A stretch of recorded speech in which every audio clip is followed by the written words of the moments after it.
What are some of the big, most obvious changes that we're going to see once Joe Biden comes to power on the 20th of January? Hey, thanks, Aditya.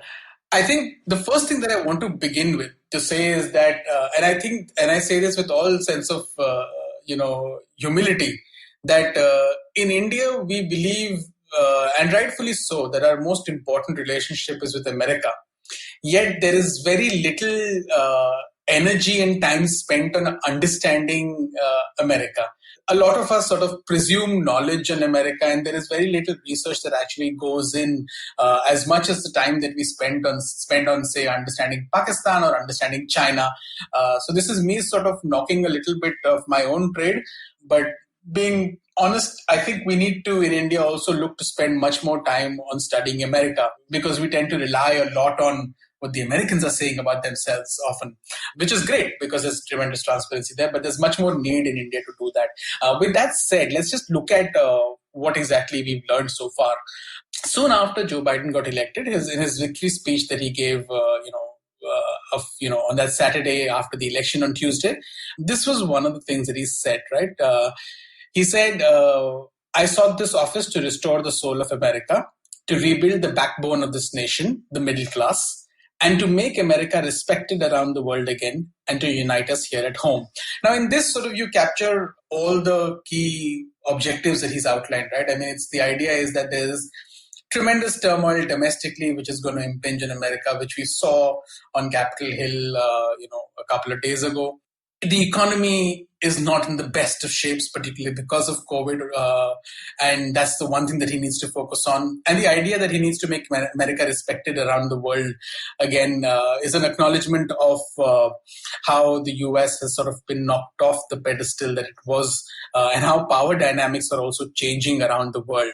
And I think those are the kind of things. And within that business of being respected around the world is the idea of, talking to partners and allies much more. And that's sort of the starting difference in terms of foreign policy approach with compared to Trump. Trump was talking about America first, and Joe Biden is not really talking about that. So that's probably one stylistic thing that we will see change, which is in how the US engages with partners and allies and even rivals and potential adversaries than how Trump did. In terms of substance, we're still to see as the sort of team gets inaugurated and Senate confirmations happen, and then they get down to the business of diplomacy. But what we know at the moment is this, right? He's got certain nominees. He's got, most importantly, Anthony Blinken. He's got Jake Sullivan as the national security advisor. And these are your two big nominations. There's also John Kerry, who's essentially, like you said, officer on special duty, looking at climate change. And there's going to be, these guys are going to work together, but there's also going to be places where their roles will create conflict, and we'll have to see how that gets managed. But at least to begin with, what we know is that compared to Donald Trump's administration, which is where the State Department was essentially not just terribly understaffed, but also there was some sort of a purge that took place, partly with people leaving because they did not agree with how the president was running things, but also partly with Trump's sort of concerns and accusations with regard to the deep state within the American state, which is trying to scuttle his agenda. Sort of leading to a lot of people getting shafted. And I think that's the one thing that we need to see change. I mean, I was looking at figures, and what you can see, and we'll share this in the show notes, that in the Department of State itself, in January last year, there were at least 88 jobs across the Department of Defense, Department of State, and Department of Homeland Security, which were not filled. And these were key jobs, like senior positions. At present, also, there's a counter that Washington Post, along with others, run. And if you just go through the list of the key positions within the Department of State that remain without even nominees there, there's an entire list of people. Most interestingly, say the American ambassador to China resigned and left in early October. And he was not replaced leading up to the elections. And even today, there is no US ambassador to China. And that's your most significant rival, and you don't have an ambassador over there.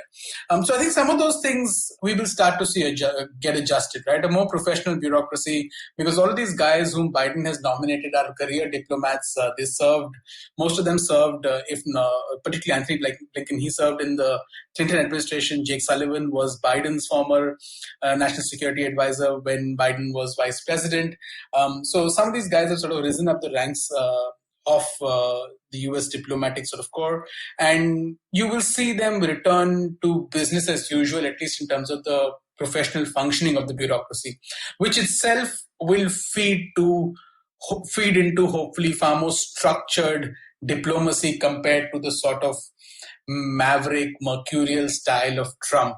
I don't think you will see Joe Biden randomly fly down to North Korea or to Singapore to have a summit with Kim Jong-un.